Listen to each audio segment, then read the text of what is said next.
Today on True Patriot Love, I'm lucky enough to have our resident psychotherapist, Sim Chabra, with me to talk about a topic that I know a lot about because I've had a personal situation, dementia.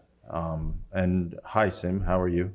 Hi, Paul. Thanks for having me. Yeah, thanks for coming. And you know, this topic has popped up in the news quite a bit lately, and I really wanted you to come in and to have this conversation because as we were just talking about, this topic with my mother that I mentioned is a topic that I'm so passionate about because I saw my mom go through an awful illness for 8 years. She got Lewy body's disease.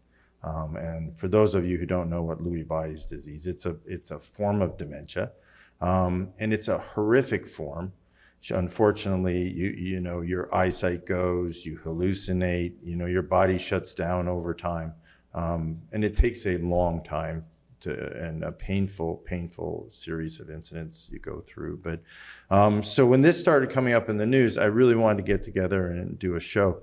And you know, well, of course I got Christoph, and thank you, Christoph, and I got him to go through, and he gave me some stats about dementia, and I was astounded. I didn't really understand how many people suffered from dementia in Canada. So by 2030, we're going to have 1 million people in Canada living with dementia. Wow, that's a lot. 1 million. So if we're at 42 million people, you know, that's a lot. 1 in 40 are going to be dealing with dementia.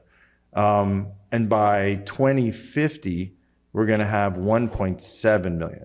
So this is growing exponentially. Like I think what people don't realize is in the early 1900s, we had very little dementia. You know, we had reported cases of dementia, but it was a very low number. You know, and it's grown and grown and grown. And the world is industrialized, we've seen the growing of this disease. You know, we're going to talk about it more as we go along, but 25 different diseases and conditions can cause dementia, i.e. diabetes. You hear about it all the time now. And Alzheimer's is the most common cause of dementia. I think we all knew that. It's like 60, 70%, which, you know, gets the most press. Just today, and not even in 2030, we have 771,000 people living with dementia. I was like, okay.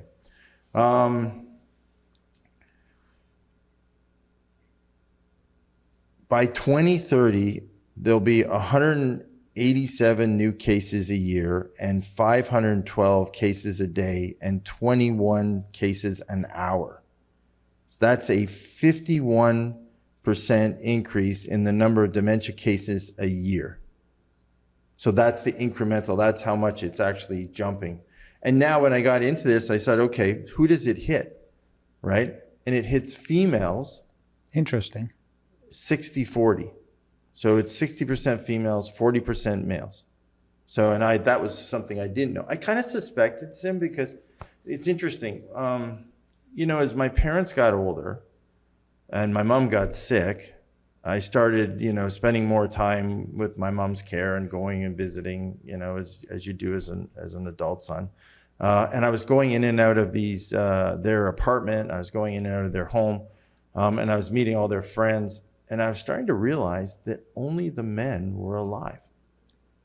So when I'd grown up, it was the opposite, right? It had flipped. You saw more female widowers than you did men or widows. And you know, then I started meeting all these men whose wives had passed away, who had dementia, Alzheimer's, Parkinson's, you know, all these things, and they had passed away. This is something I really didn't know. By 2050, almost 1 in every 4 people who develop dementia in Canada will be of Asian origin.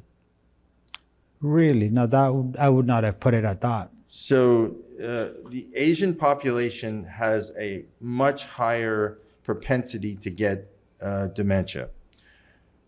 An estimated 4,800 people of African, in 2020, an estimated 4,800 people of African ancestry in Canada were living with dementia, which is predicted to reach over 29,000 by 2050.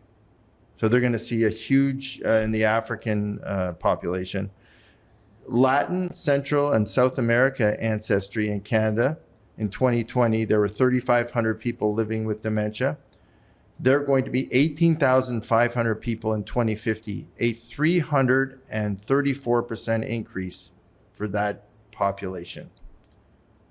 So it really is seeing different ethnic groups. It is hitting different ethnic groups at a higher rate. Absolutely. One thing when you were mentioning those statistics, I was kind of like putting it into a generational bracket. Yeah. And, if you look at it right now, it's kind of like the tail end of the silent generation. And the silent generation is like your pre-boomer. So it's up to 1930s, 1940s. And then your boomer generation is 45 onwards, right? So in both lenses, your statistics are kind of alarming to kind of consider, because on one lens, you're looking at, in the next 6 to 10 years, you're looking at the boomers that are at their peak entering into what is now considered old age. Yeah. So that spike in those numbers in some ways makes sense. What kind of got me off guard was more of the cultural breakdowns. Yeah. Right? Because I wouldn't have proportionally put such a high number coming in from those demographics. But it also kind of makes sense because those children, they migrated, so the Gen Xers migrated, and now these parents, they lived in their native countries, and now they have immigrated here. Right. And as they're integrating, so they may have lived here for a number of years, but when you come into old age, you tend to go to what's familiar. Mm. And now, all of a sudden, they are in a foreign land, and they're starting anew. So those numbers kind of make sense in terms of elderly immigrants, because of a sense of lack of familiarity. And dementia, unfortunately, is not only a diminished neurological function, but it's also a diminished cognitive function. Right. And in old age, we regress back. Right. So those numbers make sense. Yeah. Well, I didn't have a clue that they were impacting those groups as much. Now, it's interesting because you're mentioning baby boomers. And so we will need, and this is interesting, Canada will have more than 1 million care partners for people living with dementia by 2050.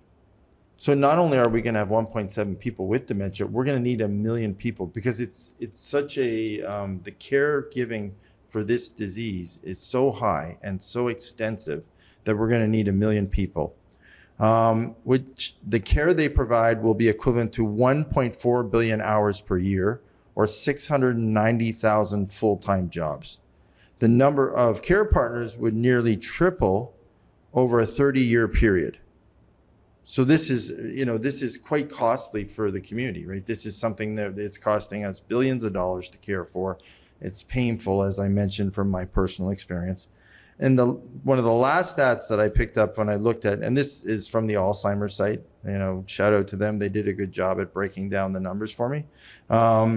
If you live in Ontario, Quebec, British Columbia, or Alberta, you will have the biggest increases in dementia by 2050. Ontario will have a 202% dementia increase between 2020 and 2050. Ontario will have the most cases of dementia by 2050. This will include 1.5 million new cases of Alzheimer's, 680,000 new cases of vascular dementia, and 780 new cases of other types of dementia.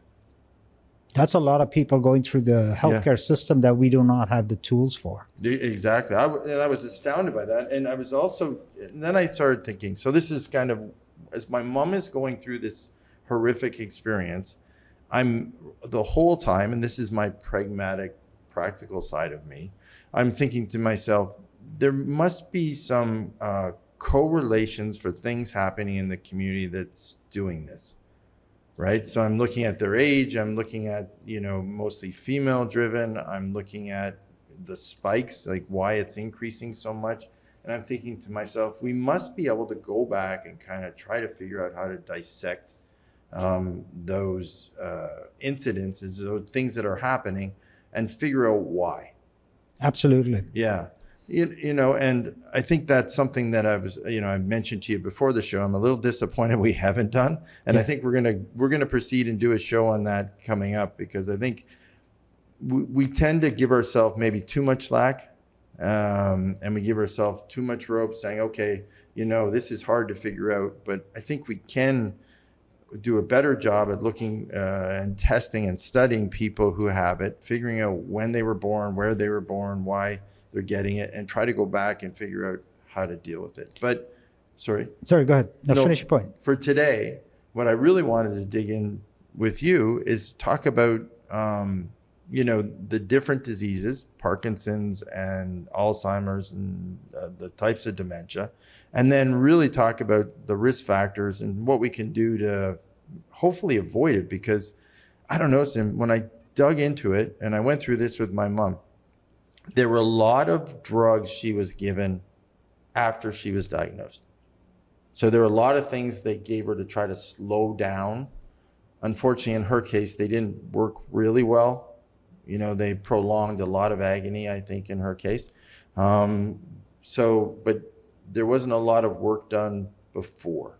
And, that was always my regret with my mom, is that we didn't take enough proactive steps in the very, very early stages when we saw it. Yeah, I agree with what you just kind of highlighted. and 3 points that came to me is, one, how did we get here? Mm-hmm. Looking at, whether it's environmental factors, whether it's personal life choices, whether it's historical turn of events. The medication part of it, like a lot of our health is designed for reactive care, not proactive care. Right. And that's something that we could kind of approach a little bit more. And we've kind of discussed this a bit about it. It's kind of like, how do we think ahead? Because if in 2050 we're going to be getting this surge, and we're looking at the baby boomers today, and you're adding 12 to 13 years to them. So basically anybody that's in their mid to late early 60s, so that late boomer generation, they're going to be at the cusp of it. But the boomer generation, they're going to be in the peak of it. Oh yeah. So it's kind of like we have a 12-year head start. What can we do today to kind of steer the ship a bit, and to use a poor analogy of the Titanic, maybe we don't need to hit the iceberg before we steer. Yeah. Right? Well, I hope not. You look, and, I don't know, for those of you who haven't gone through it, right? So Alzheimer's, the loss of memory and the cognitive degeneration is the toughest part, and my dad is going on 90 right now, and I'm starting to see the dementia and a little bit of Alzheimer's happening now. Over time, as people live longer, we're seeing them go into it. But we see it, and quite frankly, we're not moving to do anything. And that's what's the frustrating thing right now. My grandmother had Alzheimer's, and she got diagnosed very late in the game, mm-hmm. to a point where, when we looked back, we were like, these signs were showing 10 years ago, but nobody was paying attention to it. Yeah. So, I totally agree with what you're kind of saying there. It's kind of like, we have an opportunity to get ahead of it a little bit. We have enough case studies in terms of over the last 15 years, seeing people kind of go through dementia, whether it's through your personal experience, my personal experience, in the general public. You're seeing these cases go up. You're seeing the care needed for it. And kind of like, take a step back, whether it's through the health network, whether it's through policies in the way government set mandates, mm-hmm. To kind of go, okay, hey, look, this is something that's going to be prevalent. It's going to be something that's going to require additional resources, like you brought up, like a million support workers, compounded with the externalities that come with that. So it's definitely worth a conversation and exploring, kind of going, okay, what can be done? Yeah. It's interesting. So my wife and I started watching a show. It's on Apple TV. If you get a chance, it's an episode. It's a series. And it's called Shrinking. And it's about a bunch of therapists. And I've heard of it. It's on my to-watch list. Oh, you got to watch it. So it's actually Harrison Ford and he owns the clinic, and he has Jessica Williams and Jason Segel. Jason Segel's one of the producers and creators of it, and they're therapists too. And they treat a number of people. And as they're going through it, I think Harrison Ford does a miraculous job. He is diagnosed with Parkinson's, and so the tremors in his hands. He starts to do the exercises to try to stretch and do all these things, but they show his battle with trying to maintain his profession while trying to still work, knowing his limited time and knowing and figuring out his priority base and what he needs to prioritize. Now he's been diagnosed with the disease, and in my personal situation, I saw it myself, as my mom got it, she had to kind of prioritize things before her memory was gone, before her eyesight was gone. And, when you see that, and I think Harrison Ford's doing a really great job on the show of the acting is incredible. The show is really good, quite frankly. And, but, you don't see people talk about it, and to see actually a character and on TV portraying someone with Parkinson's, I think it's timely, and I think it's because more people are relating to it now, given the numbers we're talking about.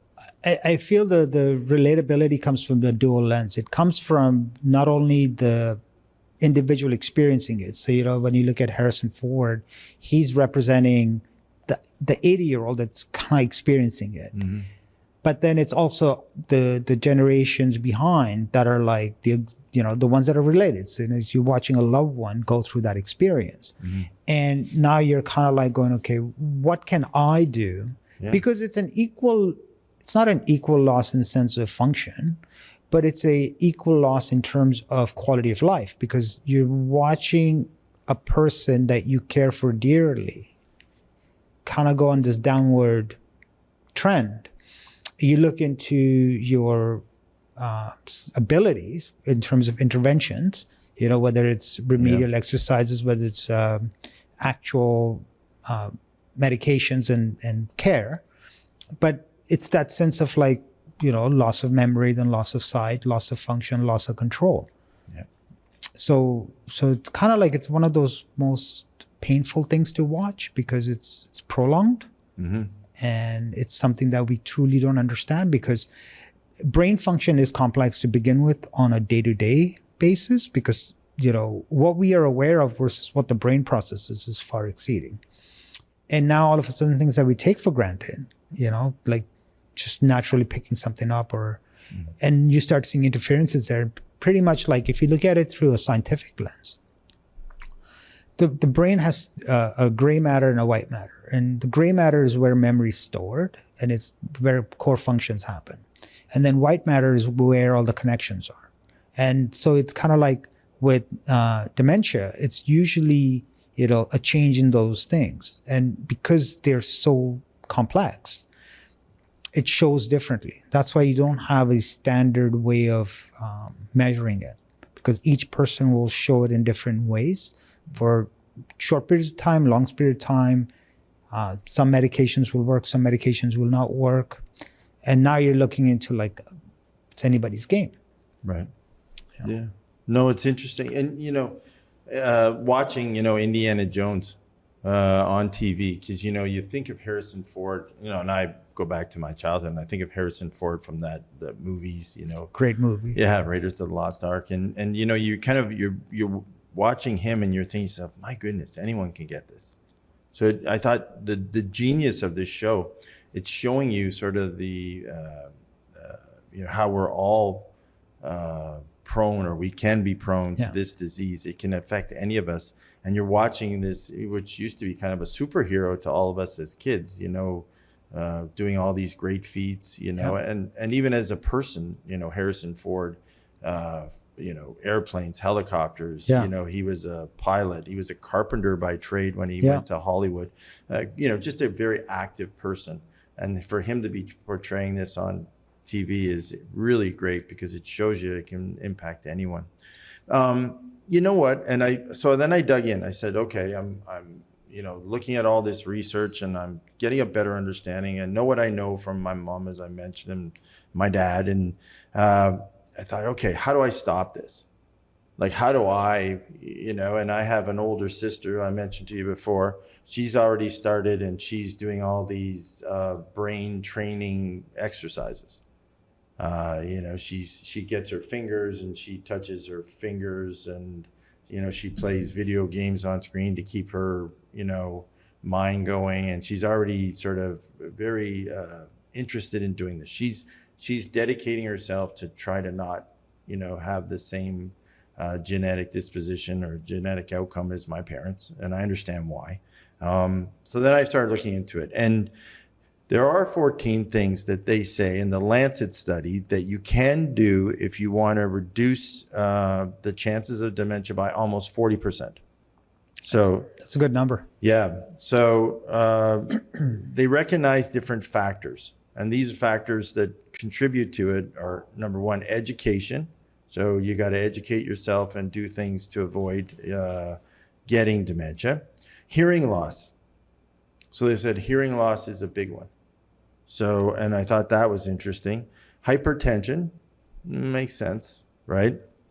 Smoking, obesity, depression, physical inactivity, diabetes, excessive consumption of alcohol, traumatic brain injury, air pollution, and social isolation. They added two things, vision loss and basically high levels of LDL cholesterol. So, there's a lot on that list. But I think, there's some immediate things you can do right away, right? Weight control, smoking, drinking. There's some easy ones on that list you can knock off. Absolutely. Yeah. And I think the more people do that. Hearing loss, well, quite frankly, and vision loss, well, unfortunately, sometimes that just happens, right? Through other things. And then, hypertension and depression. Depression's a big one. I thought that was, and I think they come, the isolation and the depression seem to come all at the same time. So, when you were kind of going over that list, I was looking at it and going, okay, what would be the best way to kind of categorize them? And two ways to kind of go, things that are in my control, things that are not in my control. Yes. So, when you look at that, hearing loss, visual loss, sometimes you have genetic disposition, so you could have the best diet, but still have high blood pressure. You could still have the best diet, but we were born with diabetes. So, it's one of those gray areas, but we kind of put it in things out of your control kind of thing. Things that are in your control. In there, two main ones that you can absolutely control over is smoking and drinking. Right. Because everything else has a sense of complexity to it. So we could kind of like go, okay, like isolation, right? Mm-hmm. It could be a elderly Asian parent that migrated because it's easier for the children to take care of them here versus in the home country. Mm-hmm. So now all of a sudden they're going to feel isolation. They're going to feel depression because they were uprooted from an area of familiarity that they knew to an area that they don't know. And the kids have to go to work. And it's prevalent in the Asian culture and in the South American culture a lot because parents tend to stay at home. Yeah. A personal story. So this is years back. My mom's dad had come to visit us. And he was kind of getting to the age where he would have benefited from care. And, we were trying to convince him that, hey, listen, you should move to Canada. You'll be happier here, and he enjoyed it and all of that. And he was, in his late 70s at the time. And he point blank he said, as much as I understand what you're saying, I would be a prisoner here. He goes, I may have low quality of certain arguments that you're making, but I have the freedom to leave. That freedom, once it's gone, I have nothing to do. Right. And it's always stuck with me, especially when I'm, talking to friends and they talk about that. And I kind of like present that. So coming back to, what you're bringing on that list and things we can control, we can in some ways decide what kind of foods we want to eat. We can decide what kind of sleep habits we want to have. We can regulate, when we are stressed. One of the things, because I work with depression and anxiety in my clinic with quite a lot of individuals, one of the things is, well, how do I switch things off? Because we're always going to think. We always have to problem solve something or the other. Sure. And one of the things that I kind of impart with them is, I've come up with this acronym. It's called The World Can Wait. So it's TWCW. And basically, it's, yes, you're going to have overwhelm. Yes, something needs an immediate solving. And what this does is that it gives you that microsecond of a break. And and it's more functional when you're trying to go to sleep, because we all are trying to get sleep. The brain's running, either it's a to-do list for tomorrow or it's a missed list from today. Right. You're always going to have one or the other, right? And so this acronym, I tell them to kind of repeat to them repeatedly, the world can wait, the world can wait, the world can wait. And what that does is that it disrupts that calculated flow. And it allows them to then re-regulate. Because if you don't sleep well, you're not rested. If you're not rested, you're just churning. Now, this is where you have a hard time with diet, because you still need to fuel yourself to get through the day. Yes. So this little technique that I kind of help them instill, it's to disrupt those perpetual cycles of how do I get through the day? Yeah, no, that's terrific. And, sleep, we're going to talk about in a minute, but we made sure that all the light in our room was gone, quite, natural and not, was gone from the room. We do a lot of work to actually make sure that, sounds are isolated, because my wife and I realized through biohacking that we had to get better sleep. Yeah. And we weren't, right? Because we're busy people, we got a lot going on. So, and we also had to figure out, as the night goes on, we start to dim the lights, we start to get ready. Because, as our origin coming, through mammals, we actually, as the sun went down, we were actually starting to see the darkness come, and that prepared us through melatonins to sleep, right? So we actually slowly dim our lighting down until finally we actually go to sleep. So, causing our brain to think now it's time to sleep. So we do kind of biohacking things to get our bodies ready to sleep, and it's conscious, right? We had to sort of spend the time to do that, to get that going. I like the way you've broken this down. So you've broken it down into controllable things and non-controllable things. Well, I know people, you're not seeing as many people smoke now. So I think that's positive. I think that was a baby boomer, quite frankly. We hit our peak for smoking probably in that era. I think we're seeing less and less now. People are vaping. So it's redirected. You're still inhaling chemicals. Yeah. Why people vape? We could sit and kind of like talk till our faces turn blue, but it's a way to regulate stress. Yeah.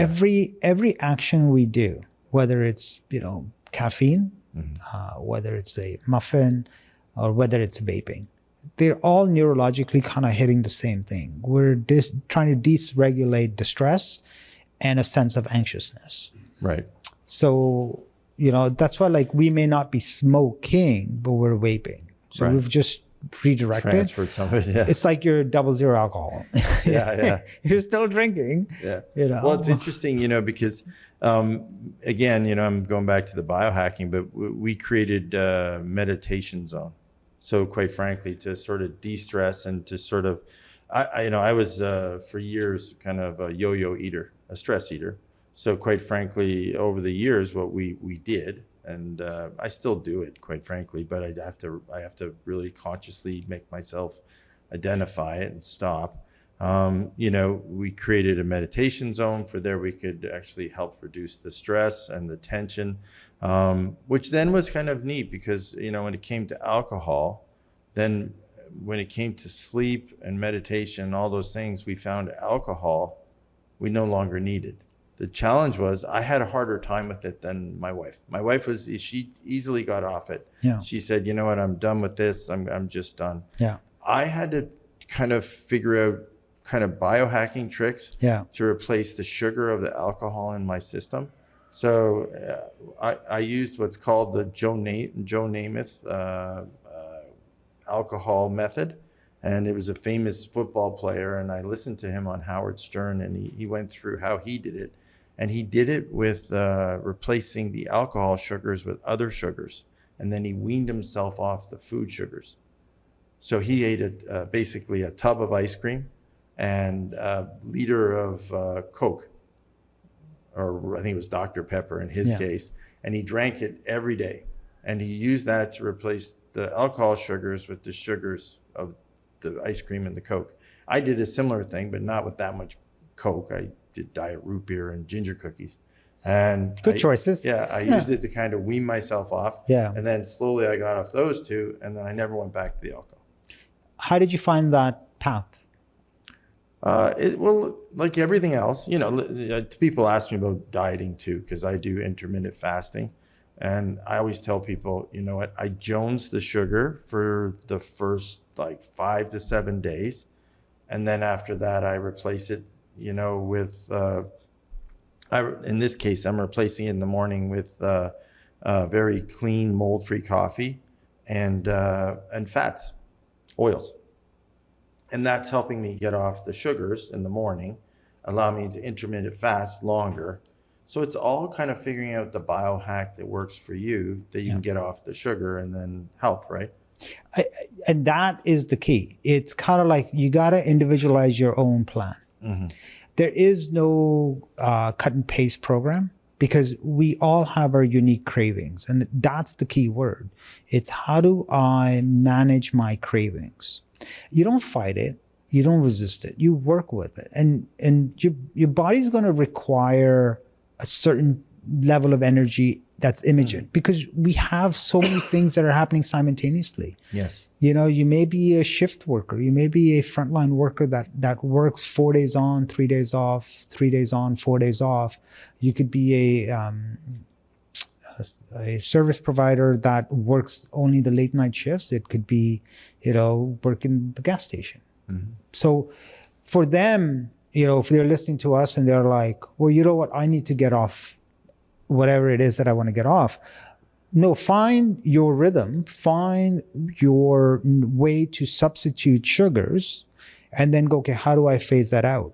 And then kind of go, okay, I may be a 3 day on, 4 day off, right? Your body doesn't know days of the week. Yeah. Your body knows patterns. Yes. So, but if you can stay consistent, so if, because week 1, I'm working 3 and I'm off 4, make sure that in those 4, they're consistent. Then your body remembers that, after so many cycles, I get back to my pattern. So then it'll be able to allow you to get through those periods between the week, because it remembers patterns, that this pattern is going to repeat itself. Discipline is the key. Yes. And it's the long game. It's not a 3-month progress. This is the long game, because you're trying to minimize 2050. So you got to play the long game. Yeah. Well, and that's, from those dementia stats, you're bang on, Sim, because, you look at those stats and you think to yourself, okay, 2050, well, that seems long, but it's not that long, right? You look at it and you think there's a good chance, well, you'll be here for sure, but me, there's a chance I will be too, right? Yeah. And hopefully when I am, I'm healthy. So, by cutting the alcohol, getting the diet under control, the physical activity is something I always did. I just gave too much priority to. So again, I had to balance that out because, I overdid. I would go one way or the other. I'd either do very little of it or I'd do a lot of it, and that was something I had to moderate and get under control. And then as far as, and this was an interesting one that I recently did a little more work on, my air quality and my air pollution. Definitely. Yeah. So that was something, and there's ways to do that. For those of you out there who don't know about it, there's different mold meters, there's different air quality meters now that you can buy for pretty low cost. So then, I started, for example, in my homes, I started doing a mold meter test. I started taking a look at, what my air quality was. Living in Toronto, quite frankly, it's a challenge sometimes. And, probably the large population, how busy we are, the stress components, you have to really adapt to that. So I did do a lot of work on it. Not thinking of dementia, just thinking of quality of life. But, when I'm reading this and I say to myself, okay, those are some of the things you need to do to keep the chances of getting dementia down. And these are hopefully by 40%. Absolutely, because it's moderation. It's one of the things that I picked up when you said, in terms of your pendulum of exercises and activity. I feel all of us are guilty of that. And we see that at the start of the year where yeah. we all do. And then you talk to them mid-February and they're like, next year, right? And it's a repeated cycle. Consistency is key. Consistency and discipline. If you could just commit to consistency and discipline, especially when it gets challenging, especially when you have the cravings, and stresses are everyone's lapse trigger. You know what I mean? Yeah. We hit that lapse point of, you get a stress, you hit that lapse point, and then you're going to go to what's going to calm you immediately. It's not a reflection of character. It's not I tell this often. It's not. If that's your default, that's okay. You know what I mean? Well, let's look at how often you get there and what other things you would need simultaneously so that you feel supported. So you're not resourcing to, whether it's caffeine, whether it's sugar, whether it's hyperactivity in terms of excessive exercise, right? Because anything on the extremes is detrimental to health. Oh, yeah. Right? For sure. Either side of the poles, not enough and too much. Right. So it's finding a middle, and it's always unique to the individual because you have your limitations because, especially the late boomers, right? Because you could be a middle, like a boomer who's about, 67, 70. So you're kind of like at that cusp, but you may not be able to do certain things, but you still need to find a way to minimize it. Well, what's the minimal activity you can do consistently? Mm-hmm. What's the minimal changes you can instill, whether it's diet, whether it's lifestyle, whether it's habit? That's enough because it's greater than zero. Yeah. Well, it's interesting. So the more I got into the biohacking, which was probably something I didn't really think I would find, it is that the more exercise, or if you over-exercise, you produce too much cortisol. And that cortisol starts fighting against a bunch of stuff in your body. And it causes inflammation. It actually hurts your diet. There's a number of things that it does. So there is a fine balance, even with exercise, that you need to maintain. So I used to love, I was a gym rat for years. Like you could, at 5 a.m, you would find me at a gym going for about an hour and a half, sweating, enjoying, lifting. And I had a great time. But quite frankly, I was not helping my joints or helping my weight loss. I wasn't helping a lot. Yeah. I was feeling the dopamines of exercise. So probably I got addicted probably to that rush. Yeah. But it wasn't doing me any good from a an overall health perspective. It's interesting. Getting ready for this show, I started doing some research. I said, okay, there's got to be a drug out there like that when on the very, very early stages of dementia, Alzheimer's, Parkinson's, that you can take, right? That would start to reverse this thing. And I did find a recent one, that in the fall, it was a Japanese company, Lecanemab. I'm probably saying that wrong. If I am, I'm sorry. But it actually got approved by Health Canada.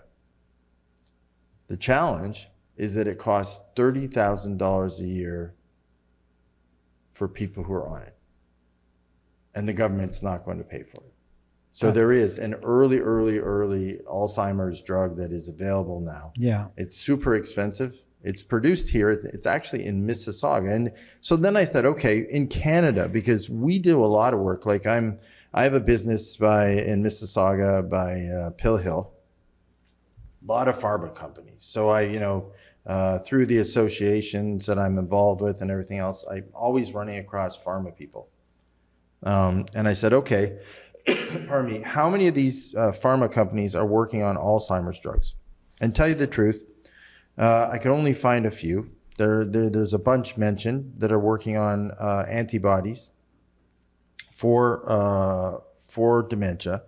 This Japanese company, Isaiah, Biogen, and Roche are the three that I really find the prevalent ones. There are more, but quite frankly, these are the ones that are making some headway into it.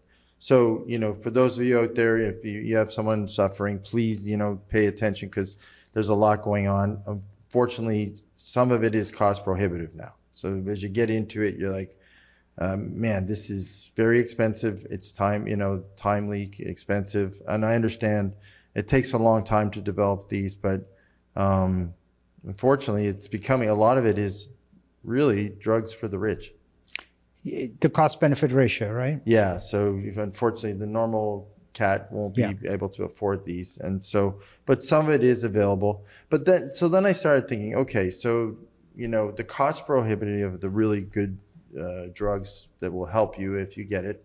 So how do you, and what do you do to make sure, or try to make sure, to stay off, or to not get dementia, to stay off that track? And so then I started going back again to my biohacking roots, and I started looking at it, and I started saying, okay, so right now, we're personally in our lives, we have red light therapy. So then I dug into red light therapy, and okay, it's great, for inflammation, it's great for regeneration, it helps with sleep, it helps all those things. And then you brought up something which I didn't even think of, and I haven't tried it yet, and the neurofeedback. And do you want to tell us a little about that? Because that was something I've been interested in cranial therapy for a while. I don't do any nootropics or anything like that. I've thought about it, truthfully. I played a lot of contact sports. So I have I played hockey, I played football. It's been a lot of years since I did that. I don't have any side effects that I can feel. But, it does worry me, quite frankly. And so the nootropics have come up in conversations with old friends and college buddies. We've talked about it. But neurofeedback is an interesting one. So, I'll just give a quick rundown. Basically, what neurofeedback is that, our brains work on certain brain waves. Mm-hmm. And when you have, sports is a very common one, ADHD is another one, where you have this disruption in the way the brain communicates within itself, because it's all about electromagnetic connections and neural connections, right? So neurofeedback is a non-invasive, and what happens is you're hooked up, for a poor choice of word, where certain electrodes are put in certain parts of your brain, and then you're listening to music, and you're watching a visual cue, depending on the practitioner. And what it does is that the music is flowing, and anytime there's a disconnect, the music stops. It forces your brain to reconnect. And once your brain reconnects in that wavelength, the music or the image continues. So if you're watching an image, the image will stop. Oh. And the idea is to have continuous flow. So what neurofeedback is doing is that it's retraining the brain through a very non-invasive way, but it's just restoring frequency function. So there is no conversation, there's no correction in terms of dialogue. But once you're done, you are of benefit of having a resource where you can talk to somebody, because now all of a sudden you've done is your brain was functioning a certain way and you're causing it to change a certain way. Okay. So you're going to see that gap, and that's where you need support in the middle, because you're going to then all of a sudden have this conflict, because your brain's going to keep going back to what it knows, but you're training it to go a different way. But you're correcting brain waves. So it's beyond conscious thought. Wow. So, we're opening a studio. So we're in the process now of finding a location, building it. We have architectural designs, and we have been talking about cranial therapy. So this is really, so I want to dig into this more and talk about it on future shows, and when people should start it. So let's, for now, so now we get it in, I say to people, just do it once a week. There's no immediate timeline. There is no, you don't need a significant event for it. So for yourself, You could have said, you know what, I played a lot of contact sports in my younger years. Mm-hmm. Your mind finds a way to restore function, right? But the imprint stays. Yeah. So now you could be like, hey, you know what, I'll be proactive. Why don't I go back, right? Because you go through a series of tests. So you don't dictate what you want to get tested on. You go through a series of tests, and then they determine, hey, look, this is where it's dysregular. This is where you would benefit from it. And then once you have that, then they'll create a treatment plan for you. So if you had a history of concussions, you may qualify for a concussion protocol, even though you don't show symptoms of concussion. Right. You see? Yeah. Or you may qualify for a trauma response protocol because of the way you registered that experience. Right. So that gets determined by the practitioner. Okay. Right? But I don't see it being a age qualifier or an event qualifier. And just like, you talk about biohacking, it's interesting because when you brought that up, I was like, I Googled it and I'm like, biohacking. It sounds so, what are you doing? Nothing. There's no biohacking. If you're taking multivitamins, you're not biohacking. You're taking care of yourself. Right. If you're using certain interventions that are a little bit more ahead of its time. Yes. You're being proactive, right? Because this is the beauty of what we are capable of, but it's also where we limit ourselves. So, instead of big pharma learning from, all the other alternative resources, because at the end of the day, we're all working on biology. Yes. It's not like big pharma has a monopoly on my body and it's the only way for it to find a remedy to a disease. Yeah. Right? So they could work with what's out there. And now all of a sudden, the Japanese pharma that's coming up with this intravenous drug. I don't know how is it administered intravenous? Yeah, it is. Actually, So now twice a month you go. Right. So now you're creating a physiology change, which means you're telling the brain to do certain things.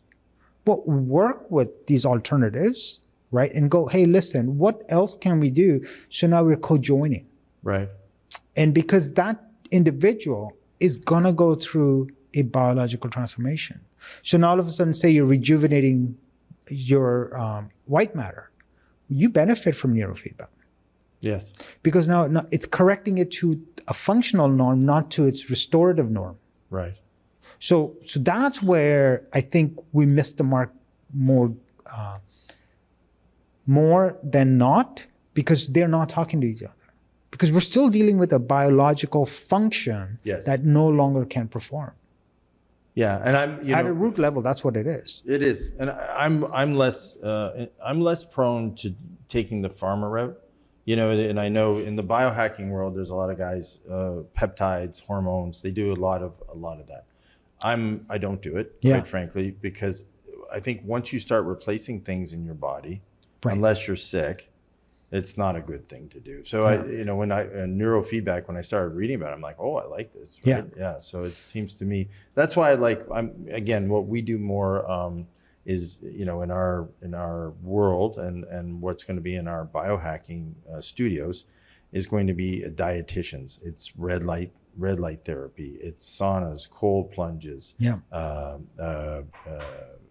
chambers. It's those things, quite frankly, that cryo chambers. It's those things that when we do them, they naturally restore our neurons. They naturally, they get rid of inflammation. They do things. They relax us. They get rid of stress. Those are the things that kind of regenerate our bodies and our cells. And so, I do caffeine. But even I talked about, guys have said to me recently, do you try nootropics? And I've said, no, I don't really want to get on that. I do vitamins, of course, but I don't really want to get on that because, quite frankly, I don't feel like I have any cognitive issues I want to deal with. And once I start changing my chemistry, am I going to be relying on that? Am I going to have to do something else to adjust again? Yeah. And I'd rather, sometimes I think what we do is in medicine and in life, we throw everything on something and we don't know what's really fixing it. Right. Everything's a placebo effect then. Yeah. Right. Like everything's that, I think it's this event. Yeah. But we convince ourselves, right? psychologically convince ourselves we're feeling better because Right. we've thrown 10 things at the problem. Yeah. And we're like, okay, all these 10 things. Yeah. But then the side effects of those 10 things, and then we have to start backing out of them. And then we get nervous. So we create our own stress because now we're backing out of what Yeah. made us, for a period of time, feel better. Yeah. So that's why I'm of the opinion that I layer things in slowly. So, if I like a diet, I'll try that diet. When I Yeah. come off alcohol, so I'll get off alcohol first, and then I'll try the diet, and then I'll see how I'm feeling, and then I'll layer in red light, and then I'll layer in, Yeah. even from that perspective. And like, it's probably the best approach, and more people should kind of understand that it's a layered approach, and it's a layered, measured approach, because then you can take a step back and go, hey, look, you know what, this is not working for me, because now you're putting in a better piece into the puzzle, rather than throwing 8 things in and saying nothing works, because you can't tell one from the other. It's kind of like, once the jambalaya is made, the shrimp and the sausage are going to taste the same. Yeah, exactly, right? Exactly. No. So don't complain it's spicy. Well, it's interesting. So, and sleep was one of them you brought up earlier. So, and I didn't want the show to go by before I talked about that. So, Yeah. There's some really interesting, and you mentioned it, and I just want to go back to it. Sleep is critical. Absolutely. It's your restorative process, quite frankly, and your, REM sleep, deep sleep, light sleep. They're all very important in how you function and how your day goes and how you're feeling. But, there's really interesting things, and they're simple. So when I got into the biohacking world and I started looking at it, just having a watch that monitors your sleep patterns throughout the evening. It sounds silly, but it works. Absolutely. Yeah. So you can get up in the morning and you can say, okay, how was, I sleep? My wife says to me in the morning, she'll tell me how she slept. And I'll say to her, look at your watch. Yeah. She'll say, why? And I said, because you may feel you slept that way, but you got to look at the data. Look at the data. Yeah. And then you'll know how you slept. So then you can fine tune when the last time we ate, how much water we drank, right? When we started to reduce our light, all those things we can actually start to look at and figure out those processes. Yep, absolutely, right? Absolutely. Yeah, and then we can figure out how great a sleep we got. Yeah. So now we know the model for great sleep. Yeah. That doesn't mean we're not out too late one night and we don't, that life isn't that standard, but you can at least see the perfect path. Right. And, this doesn't require investment. This doesn't require economic resources. All it requires is a consistent pattern where you're documenting. And you could start with, how your wife does it, where it's, free-based, non-technology. So you don't have accurate data per se. And you could be like, and this is something that I work with an individual, because, they're like, I don't have good sleep habits. And I'm like, okay, none of us have good sleep habits, but I can't tell you that. I didn't. So, what I suggested, and we kind of did something similar. I go, you know what? I just want you to, minute you wake up, I want you to kind of do a scan, not call it nothing, and imagine yourself a battery meter on a phone. And from 1 to 10, give yourself a number. No. And just measure that every morning. And over time, they realized they woke up between a 4 and a 6-ish. So I'm like, okay. So when we translated that, we're like, okay, so it doesn't matter here, you're waking up 40% energy. Why? And now they were able to then go back and do something similar. Yes. And eventually they understood, Yeah.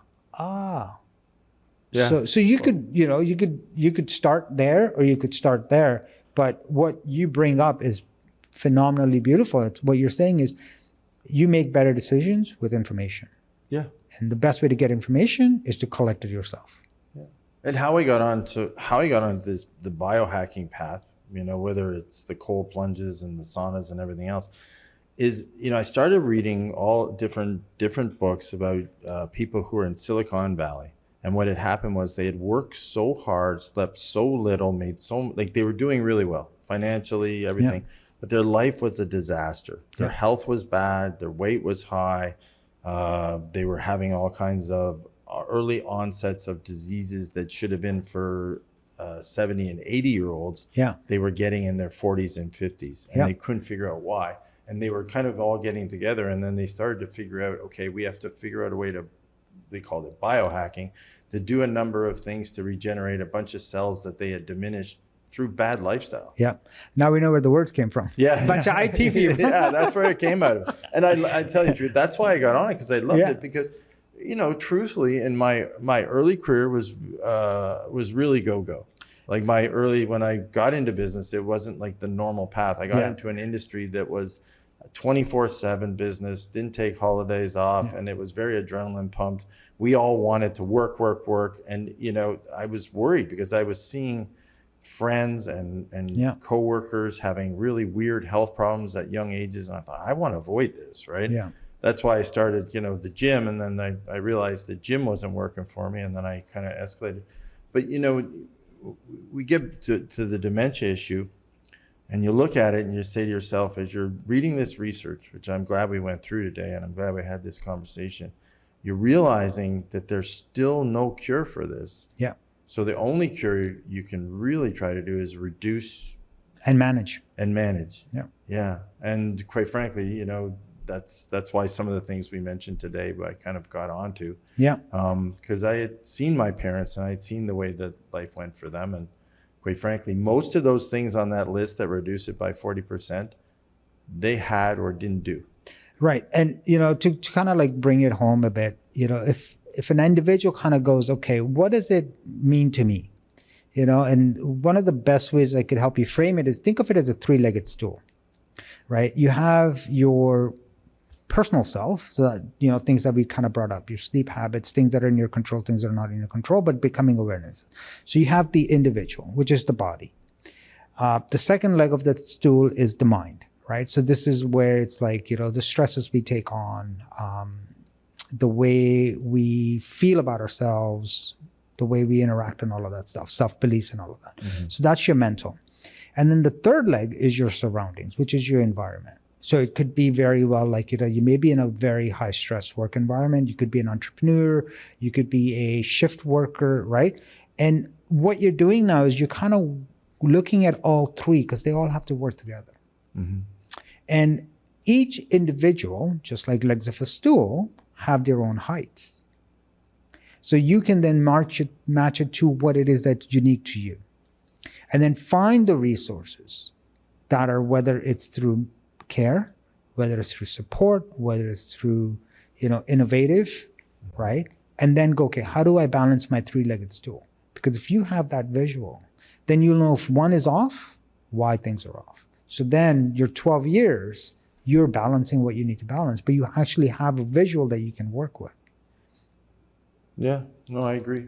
Thank you, Sim. You know, Canadians are clicking on this topic. We talked about that earlier. Canadians are interested in this topic and they're worried. Yeah. And so I really appreciate you taking the time. Thank you for having me. And thank you everyone for listening. Please subscribe, download the app, and stay tuned because we're going to do another show on this. It has a personal impact on me, as I mentioned during the show, and it does on all of us. So stay tuned and hope you watch.